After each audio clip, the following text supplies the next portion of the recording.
Саламатсыздар ма?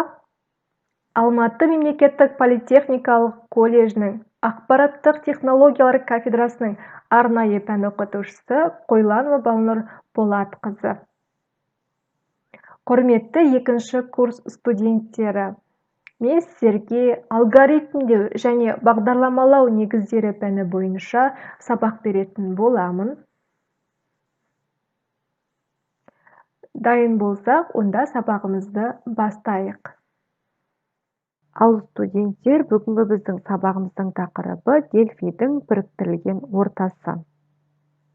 Бүгінгі сабақтың мақсаты дельфидің негізгі компоненттерімен танысу, дельфи 7 ортасында бағдарлама құруды, мәзір құру компоненттерімен жұмыс жасауды, яғни мәзір құруды, графикалармен жұмыс жасауды меңгеру. Бүгінгі сабақ барысында біз ең әуелі дельфи тілінің негізгі компоненттерімен танысатын боламыз. Екінші, форум 1 терезесінде логин және пароль жүйесін құруды үйренеміз. Үшінші, дельфи 7 интеграциялық ортасында меню құруды үйренетін боламыз.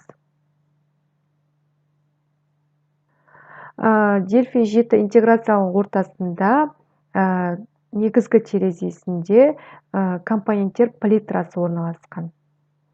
Стандарт, additional, Win32, System, Data Access, Data Controls бұл компоненттер палитрасы. Енді әрбір компонент палитрасында қандай компоненттер орналасқан, соны көріп өтейік.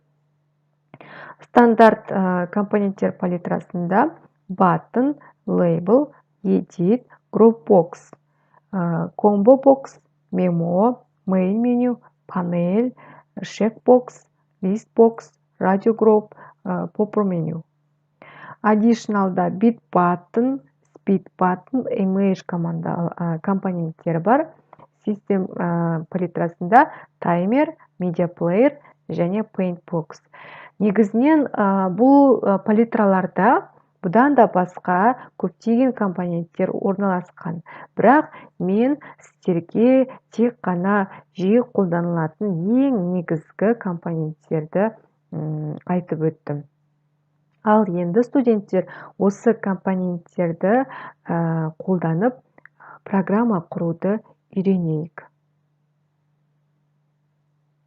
Ал студенттер бізге программамен жұмыс жасау үшін дельфи 7 бағдарламасы қажет. Өткен сабақта мен сіздерге дельфи 7 бағдарламасын орнатуға тапсырма берген болатынмын. Барлықтарыңыз орнатып алдыңыздар деп ойлаймын. Ал енді программа құруды бастайық. Біз қазір форум 1 терезесінде логин және пароль жүйесін құратын боламыз. Ол үшін бізге стандарт палитрасындағы компоненттер 2 label, 2 edit және 1 button компоненті қажет. Бірінші label'дан бастайық. Label компоненттің үстіне барып 2 рет басамыз. Сол кезде форум 1 терезесінде өзі орналасады. Тағы бір label керек. Міне 2 label. Енді 2 edit қажет бізге. Edit'тің үстіне басып 2 рет басамын. Сол кезде өзі форумға пайда болады, форум терезесінде. Тағы бір edit қажет. Енді 1 button компоненті қажет. Міне 2 label, 2 edit, 1 button. Енді біз осы компоненттердің пішіндерін өзімізге қажетті түрде өзгертейік. Ұлғайтып алайық, кішірейту қажет болса, кішірейтуге болады.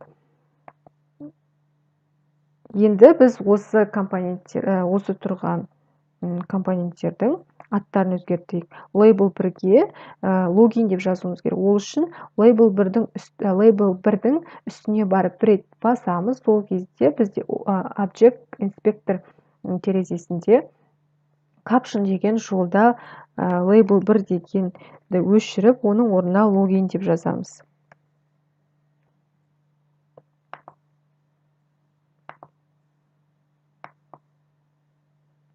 Object Inspector терезесінен біз фонт деген бөлімді тауып алайық. Фонттың сол жағында қосу белгісі тұр. Осы қосу белгісін бір рет басамыз.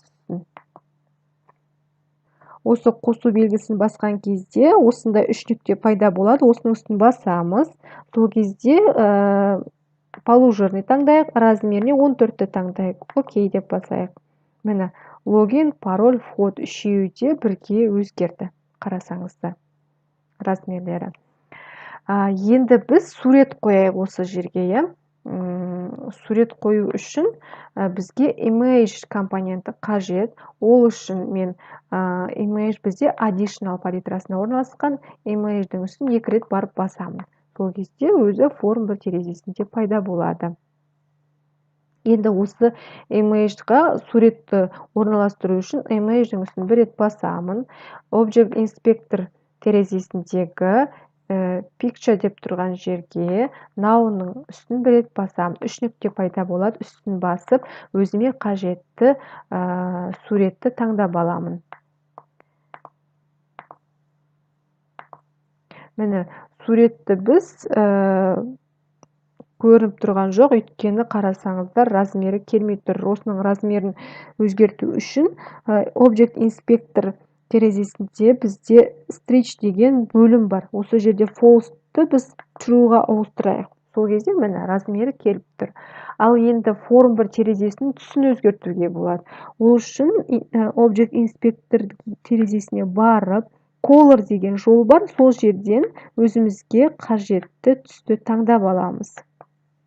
Міне осылай сурет қойып түсін ауыстыруға болады. Ал енді біз код жазуға келейік. Ол үшін вход деген кнопканы 2 рет басамын. Осындай код жазатын терезе пайда болады. Осы жерге егер менің деп егер edit 1 нүкте текст тең апостроф логинге мен Балнұр деп жазайын.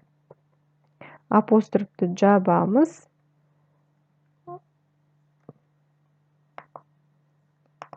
Жақшаны жабайын. Және енді біз edit 2 парольді жазуымыз керек. Edit 2 нүкте текст парольге мен 1, 2, 3 деп берейін. Апострофтың ішіне жазамыз. Апострофты жабамыз. Жақшаны жабайық. Сосын then қайтадан begin деп жазамын. Яғни басы form 2 нүкте show. Қазір мен сіздерге не үшін мұндай код жазып жатқанымды түсіндіретін боламын. Нүктелі үтір and else show message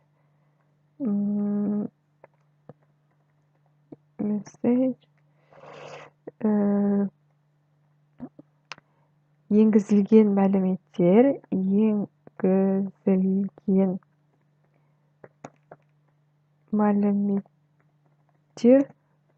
дұрыс емес. Қазақша әріптерді Delphi-де қабылдамайды. Қараңыздар, енді осы жазған кодты мен компиляторға жіберейін. Form 2 дұрыс емес, өйткені біз Form 2 терезесін ашқан жоқпыз. Не үшін ашамыз, оны қазір айтамын. Міне Form 2 терезесін ашып алдық. Ал енді компиляторды басамын, сақтаймыз Form 2-ні. Қайтадан жіберемін. Міне, логинге Балнұр деп жазамыз. Біз өйткені Балнұрды жаздық. Парольге 1, 2, 3 входты басам. Міне, бізде Form 2 терезесі ашылды. Егер де мен басқа логин жазатын болсам, мысалы, арай деп жазатын болсам, арай деп парольге 1, 2, 3, 4 деп жазайын. Вход жазам, входты басам, сол кезде енгізілген мәліметтер дұрыс емес деп шығарып береді. Яғни қарап отырсаңыздар, мысалы, бізде Form 1 терезесіндегі не үшін мұндай кодты жазғанымды түсіндірейін. Бізде Балнұрды edit 1-ге жазамыз. Яғни сол үшін егер бұл жерде if деп отырғанымыз шартты оператор. Егер условия қойып отырмын, егер edit 1 жолағына Балнұр деп жазсам, және edit 2 жолағына 1, 2, 3 деп жазсам, входты жазған кезде онда форм 2 терезесі ашылады деп тұр.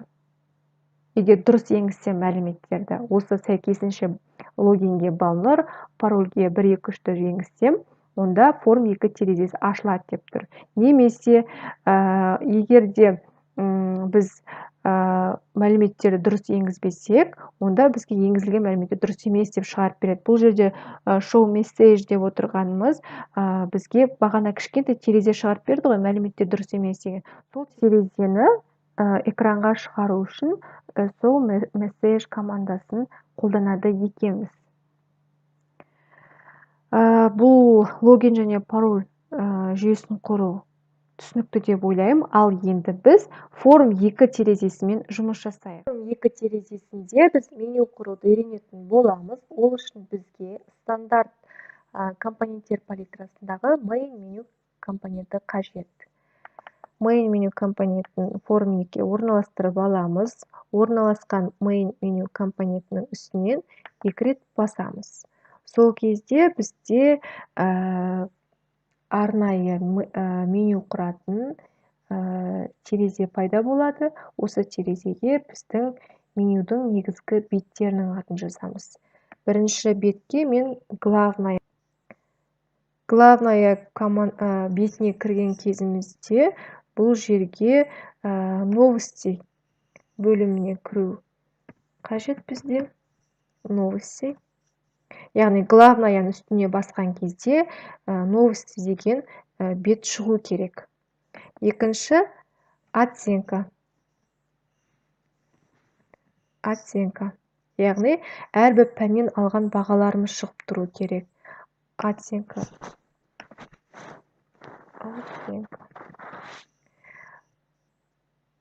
Оценканың ішіне барғанда әрбір пәннен жеке-жеке математика болу керек. Математика. Расписание.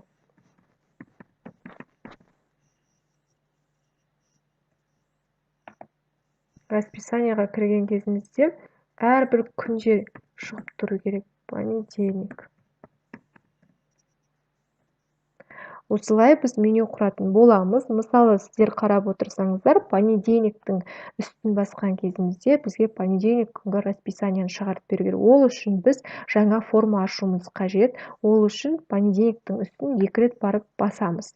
Сол кезде бізде осындай терезе, яғни код жазылған терезе пайда болады. Осы жерге біз өзімізге қажетті формамызды, яғни форм неше бізде 3 ба 4 ба соны ашып аламыз. Ол үшін менде 3-ші форм, сол үшін форм 3.show деп жаздым. Яғни 3-ші форм ашылу керек. Математиканың үстіне басқан кезімізде. Енді осыны көрейік. Компиляторға барамыз. Балнұр. Логин бізде балнұр. Пароль 1 2 3. Вход.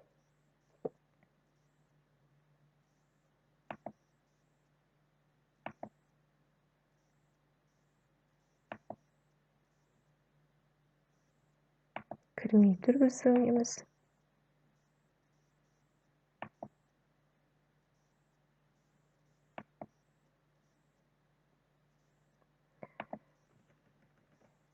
Бізде логин балнұр. Пароль 1 2 3. Вход.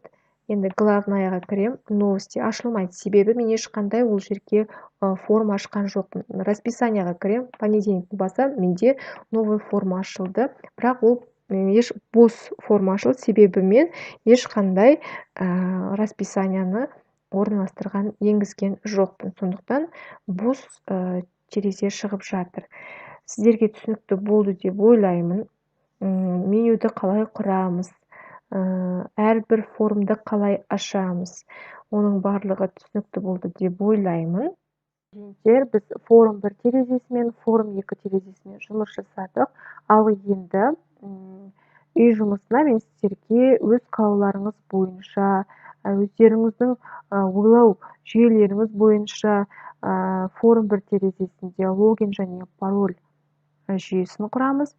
Екінші тапсырма форм 2 терезесінде мәзір құруды, яғни меню құруды орындайтын боламыз. Барлығы сіздердің өздеріңіздің фантазияларыңызға байланысты, сондықтан барынша дизайнына мән беріңіздер, фонына мән беріңіздер, неше түрлі эффекттермен жұмыс жасаңыздар, барынша әдемі логин пароль жүйесін құруды, әдемі меню құруды қадағалаңыздар. Назарларыңызға рахмет. Сау болыңыздар.